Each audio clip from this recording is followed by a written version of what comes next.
Africa महाद्वीप में हीरों की कई खानों की खोज हो चुकी थी, जहां से बहुतायत में हीरे प्राप्त हुए थे। वहां के एक गांव में रहने वाला किसान अक्सर उन लोगों की कहानियां सुना करता था, जिन्होंने हीरों की खान खोजकर अच्छे पैसे कमाए और अमीर बन गए। वह भी हीरे की खान खोजकर अमीर बनना चाहता था। एक दिन अमीर बनने के सपने को साकार करने के लिए उसने अपना खेत बेच दिया और हीरों की खान की खोज में निकल पड़ा।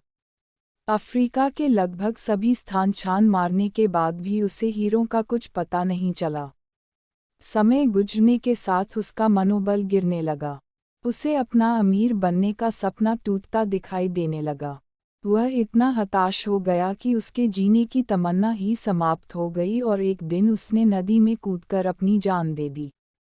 इस दौरान दूसरा किसान, जिसने पहले किसान से उसका खेत खरीदा था, एक दिन उसी खेत के मध्य बहती छोटी नदी पर गया। सहसा उसे नदी के पानी में से इंद्रधनुषी प्रकाश फूटता दिखाई पड़ा।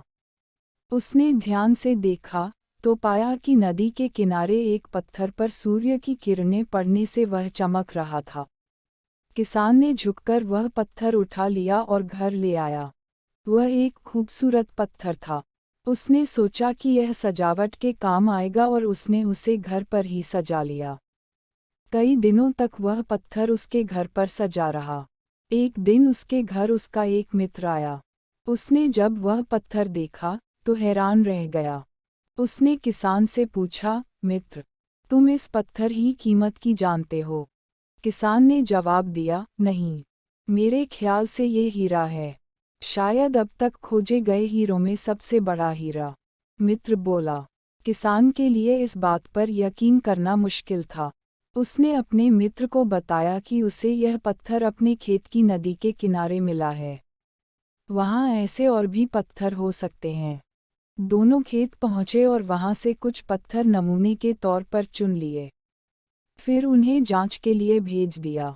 जब जांच रिपोर्ट आई तो किसान के मित्र की बात सच निकली। वे पत्थर हीरे ही थे। उस खेत में हीरों का भंडार था। वह उस समय तक खोजी गई सबसे कीमती हीरे की खदान थी।